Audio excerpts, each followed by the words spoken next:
is easy to deceive oneself on all of those scores. The impulse to write things down is a peculiarly compulsive one, inexplicable to those who do not share it, useful only accidentally, only secondarily, in the way that any compulsion tries to justify itself. I suppose that it begins or does not begin in the cradle, although I have felt compelled to write things down since I was 5 years old. I doubt that my daughter ever will, for she is singularly blessed and accepting child, delighted with life exactly as life presents itself to her, unafraid to go to sleep and unafraid to wake up. Keepers of private notebooks are a different breed altogether, lonely and resistant rearrangers of things, anxious malcontents, children afflicted apparently at birth with some presentiment of loss. My first notebook was a big 5 tablet given to me by my mother with the sensible suggestion that I stop whining and learn to amuse myself by writing down my thoughts. She returned the tablet to me a few years ago. The first entry is an account of a woman who believed herself to be freezing to death in the Arctic night, only to find, when day broke, that she had stumbled onto the Sahara Desert, where she would die of the heat before lunch. I have no idea what turn a 5-year-old's mind could have had prompted so insistently ironic and exotic a story, but it does reveal a certain predilection for the extreme which has dogged me into adult life. Perhaps if I were analytically inclined, I would find it a truer story than I might have told about Donald Johnson's birthday party or the day my cousin Brenda put kitty litter in the aquarium. So the point of my keeping a notebook has never been, nor is it now, to have an accurate factual record of what I've been doing or thinking. That would be a different impulse entirely, an instinct for reality which I sometimes envy but do not possess. At no point have I ever been able successfully to keep a diary. My approach to daily life ranges from the grossly negligent to the merely absent, and on those few occasions when I have tried dutifully to record a day's events, boredom has so overcome me that the results are mysterious at best. What is this business about shopping, typing piece, dinner with E, depressed? Shopping for what? Typing what piece? Who is E? Who? Was this E depressed, or was I depressed? Who cares? In fact, I have abandoned altogether that kind of pointless entry. Instead, I tell what someone would call it lies. That's simply not true. The members of my family frequently tell me when they come up against my memory of a shared event, that party was not you, that spider was not a black widow. It wasn't that way at all. Very likely they are right. For not only have I always had trouble distinguishing between what happened and what merely might have happened, but I remain unconvinced that the distinction, for my purposes, matters. That cracked crab that I recalled having for lunch the day my father came home from Detroit in 1945 must certainly be embroidery, worked into the day's pattern to lend a similitude. I was 10 years old and did not now remember the cracked crab. These events did not turn on cracked crab, and yet it is precisely that fictitious crab that makes me see happening all over again. The home movie run all too often. The father bearing gifts, child weeping, an exercise in family love and guilt. Or that is what it was to me. Similarly, perhaps it never did snow that August in Vermont. Perhaps there were never flurries in the night wind, and maybe no one else felt the ground hardening and summer already dead even as we pretended to bask in it. But that was how it felt to me. And it might as well have snowed, could have snowed, did snow. How it felt to me. That is getting closer to the truth about a notebook.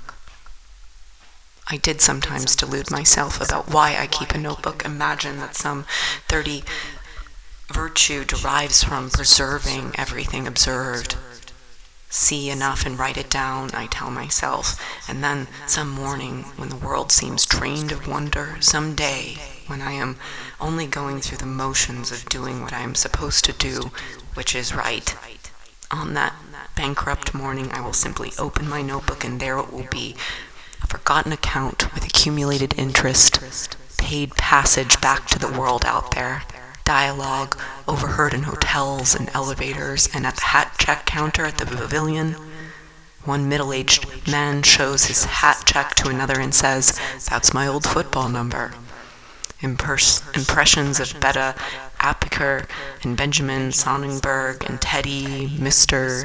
Eclipto, Stauffer, careful appearances about tennis bums and failed fashion models and Greek shipping heiresses, one of whom taught me a significant lesson, a lesson I could have learned from F. Scott Fitzgerald, but perhaps we must all meet the very rich for ourselves by asking, when I arrived to interview her in her orchid-filled sitting room on that day of paralyzing New York blizzard, whether it was snowing outside.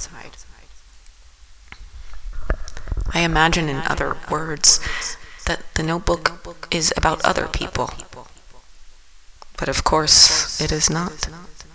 I have no real business with what one stranger said to another at the hat check counter in the pavilion. In fact, I suspect that the line, "That's my old football number," touched not only my own imagination at all, but merely some memory of something once read, probably the 80-yard run. Nor is it my concern with a woman in dirty crepe de chine wrapper and Williamton bar. My stake is always, of course, in the unmentioned girl in the plaid dress. Remember what it was to be me. That is always the point. It's a difficult point to admit. We are brought up in the ethic that others, any others, all others, are by definition more interesting than ourselves, taught to be diffident, just this side of self-effacing. You're the least important person in the room, and don't forget it. Jessica Mitford's governess would hiss her into the ear on the advent of any social occasion. I copied that into my notebook because it is only recently that I've been able to enter a room without hearing such phrase in my inner ear. Only the very young and the very old may recount their dreams at breakfast, dwell upon the self, interrupt with memories of beach picnics and favorite Liberty lawn dresses and the rainbow trout in a creek near Colorado Springs. The rest of us are expected, rightly, to affect absorption in other people's favorite dresses, other people's trout. And so we do. But our notebooks give us a way for, however dutifully we record what we see around us, the common denominator all of us we see is always, transparently, shamelessly, the implacable I. We're not talking here about the kind of notebook that is patently for public consumption, a structured conceit for binding together a series of graceful pences. We are talking about something private, about bits of the mind, string too short to use, an indiscriminate and erratic assemblage with meaning only for its maker. And sometimes every maker has difficulty with the meaning. There does not seem to be, for example, any point in my knowing for the rest of my life that during 1964, 720 tons of soot fell onto every square mile of New York City, yet there it is in my notebook labeled fact. Nor do I really need to remember that Ambrose Bierce liked to spell Leland Stanford's name, Leland Stanford, Or that smart woman almost always wear black in Cuba, a fashion hint without much potential for practical application. And does not the relevance of these notes seem marginal at best? In the basement museum of Inyo County Courthouse in Independence, California, sign pinned to a Madrid coat, this mandarin coat was often worn by Miss Minnie S. Brooks when giving a lecture on her teapot collection.